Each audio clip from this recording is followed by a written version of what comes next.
ಮುಖ್ಯಮಂತ್ರಿಗಳಿಗೊಂದು ತಾವು ಪತ್ರ ಬರೆದಿದ್ದು ಇದೆ. ಅಂದರೆ RSS ಚಟುವಟಿಕೆಗಳನ್ನು ಸರ್ಕಾರಿ ಇದರಿಂದ ನಿರ್ಬಂಧ ಮಾಡಬೇಕು ಅಂತ. ನೋಡಿ, ನನ್ನ ಪತ್ರದಲ್ಲಿ ಭಾಳ ಸ್ಪಷ್ಟವಾಗಿ ನಾನು ಮನವಿ ಮಾಡಿಕೊಂಡಿದ್ದೀನಿ ಮಾನ್ಯ ಮುಖ್ಯಮಂತ್ರಿಗಳಿಗೆ. ಸರ್ಕಾರಿ ಶಾಲೆಗಳು, ಸರ್ಕಾರಿ ಅನುದಾನಿತ ಶಾಲೆಗಳು, ಸರ್ಕಾರಿ ಮೈದಾನಗಳು, ಉದ್ಯಾನವನಗಳಲ್ಲಿ, ಮುಜರಾಯಿ ಇಲಾಖೆಯ ದೇವಸ್ಥಾನಗಳಲ್ಲಿ, ಪ್ರಾಚ್ಯವಸ್ತು ಇಲಾಖೆಯ ದೇವಸ್ಥಾನಗಳಲ್ಲಿ ಅಥವಾ ಸ್ಥಳಗಳಲ್ಲಿ RSS ಚಟುವಟಿಕೆಗಳನ್ನು ನಿರ್ಬಂಧ ಹಾಕಬೇಕು ಅಂತ ಒಂದನೇದು. ಎರಡನೇದು, ಅವರು ಏನು ಪಥಸಂಚಲನ ಮಾಡ್ತಾರೆ ಹಲವಾರು ಕಡೆ ವಿತೌಟ್ ಪರ್ಮಿಷನ್ನು, ದೊಣ್ಣೆ ಬೀಸ್ಕೊಂಡು, ದೊಣ್ಣೆ ಹಿಡ್ಕೊಂಡು, ನೂರಾರು ಜನ ಪ್ರಚೋದನೆಯಾಗಿ ಘೋಷಣೆಗಳು ಕುಟ್ಕೊಂಡು ಹೋಗ್ತಾರೆ. ಅದು ಸರಿಯಲ್ಲ ಅಂತ. ನೀವು ಮಾಡೋಂಗಿದ್ರೆ ನೀವು ಮಾಡ್ಕೊಳ್ಳಿ, ಖಾಸಗಿಯಾಗಿ ಮಾಡ್ಕೊಳ್ಳಿ, ನಮ್ಮದೇನು ತೊಂದರೆ ಇಲ್ಲ. ಅಷ್ಟೊಂದು ಖಾಸಗಿ ನಿಮ್ಮ ಲೀಡರ್ಗಳದ್ದು ಫಾರ್ಮ್ ಹೌಸ್ ಇರ್ತದೆ, ಮೈದಾನಗಳಿರ್ತವೆ, ಶಾಲೆಗಳಿರ್ತದೆ, ಖಾಸಗಿ ಶಾಲೆಗಳಿರ್ತವೆ, ಅಲ್ಲಿ ಮಾಡ್ಕೊಳ್ಳಿ. We have no problem with that.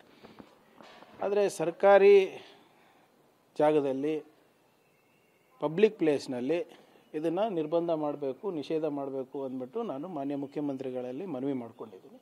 ನೋಡೋಣ, ಮುಖ್ಯಮಂತ್ರಿಗಳೇ ಅದನ್ನು ಪರಿಶೀಲನೆ ಮಾಡಿ ಯಾವ ರೀತಿಯಾಗಿ ಕ್ರಮ ವಹಿಸ್ತಾರೆ.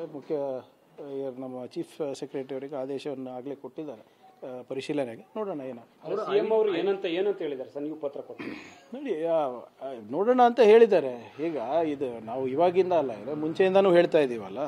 ನೋಡಿ, ಇವಾಗ ಇವರೆಲ್ಲ 100 ವರ್ಷ ಆಗಿದೆ ಅಂತ ಹೇಳ್ತಾ ಇದ್ದಾರೆ. ಬರೀ ಸುಳ್ಳು ಹೇಳ್ಕೊಂಡಿವಿ.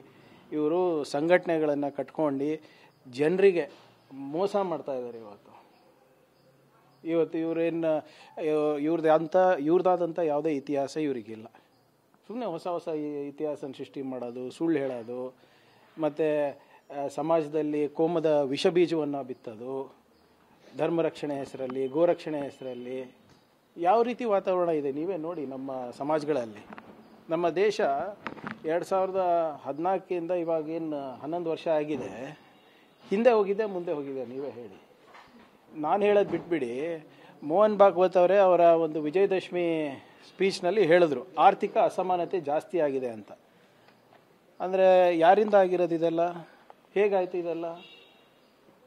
ಆಮೇಲೆ ಈ ಗೋರಕ್ಷಣೆ, RSS ತತ್ವ ಸಿದ್ಧಾಂತ ಎಲ್ಲ ಬಡವ್ರ ಮಕ್ಕಳಿಗೆ ಯಾಕೆ?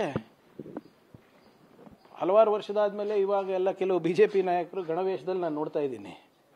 ನೀವು ನೋಡಿದ್ರ ಮುಂಚೆ ಅವರಿಗೆಲ್ಲರಿಗೂ? ಇವತ್ತು ಯಾರ್ಯಾರು ಗಣವೇಶದಲ್ಲಿ ಹಾಕೊಂಡು ಬರ್ತಾ ಇದ್ದಾರೆ ಇವತ್ತು BJP ನಾಯಕರು, ದೊಡ್ಡ ನಾಯಕರು. ಎಷ್ಟು ಸರಿ ನೀವು ಅವರಿಗೆ ಗಣವೇಶದಲ್ಲಿ ನೋಡಿದ್ದೀರಾ ಹೇಳಿ? ಆಯಿತು, ಇತ್ತೀಚೆಗೆ ಇವರೆಲ್ಲರೂ ಅವರ ರಾಜಕೀಯ ಅಸ್ತಿತ್ವ ಉಳಿಸ್ಕೊಳ್ಳಿಕ್ಕೆ ಹಾಕ್ಕೊಂಡು ಬರ್ತಾ ಇದ್ದಾರೆ, ಅಗ್ರಿ. ಇವ್ರ ಮಕ್ಕಳು ಎಲ್ಲಿದ್ದಾರೆ? ಇವ್ರ ಮಕ್ಕಳಿಗೆಲ್ಲ ಯಾಕೆ ಗಣವೇಶ ಹಾಕ್ಕೊಂಡು ಇವರೆಲ್ಲ ಓಡಾಡಲ್ಲ?